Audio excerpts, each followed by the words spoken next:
Okay, I'm here with Paul John Rudoi, who is the next victim of the Composer Exposer segment. Paul, welcome. Nice to see you. And we're going to jump right in and put you on the hot seat for Okay, the Composer Exposer rapid fire round. Are you ready? I am. If you had to work but didn't need the money, what would you do? Probably something I was totally unqualified for. Like I would try to become a psychologist and see what happens. Just like on the spur of the moment? Yeah, I mean, honestly, everything that I am doing right now, I'm quote unquote qualified for, but it would be really fun to try to do something that sounds cool. I mean, I think in another lifetime, I probably would have tried to be a psychologist or maybe like, I don't know, go to the moon or something. So I'd try to do one of those things. All right. If you could wedgie one historical figure, who would you wedgie and why? That's a great question. Probably somebody who enjoyed humor like Rossini or Strauss. I think I would want to see what their reaction is. They'd probably be like, sure, okay. Okay. What was the best thing before sliced bread? Probably peanut butter. I like live on that stuff. So. Ah, okay. What part of the human face is your favorite part of the human face? Oh, eyes and everything that's around eyes. We are so expressive, and often we see like our mouths move, and we see other things like my hair or lack thereof. But eyes are like the most expressive thing.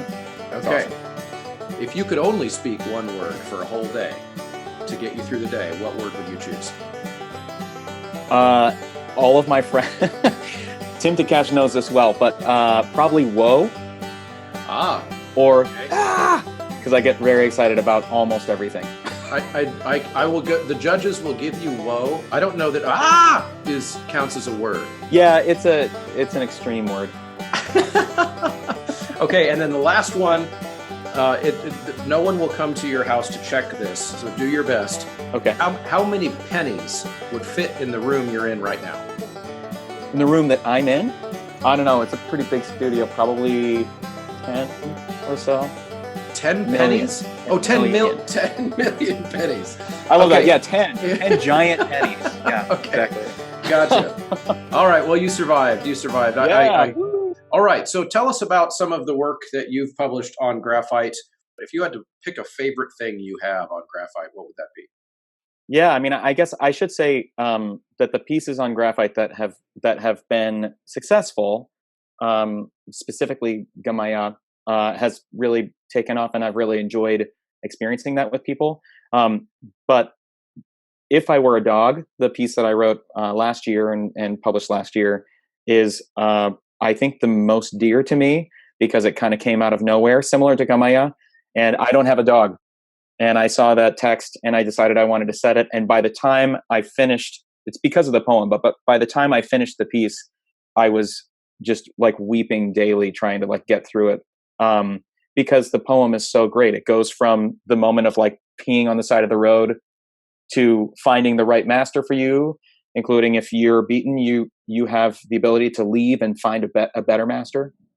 And then at the end, it's like, I bring if I were a dog, I would bring the stick back and that would be my heart.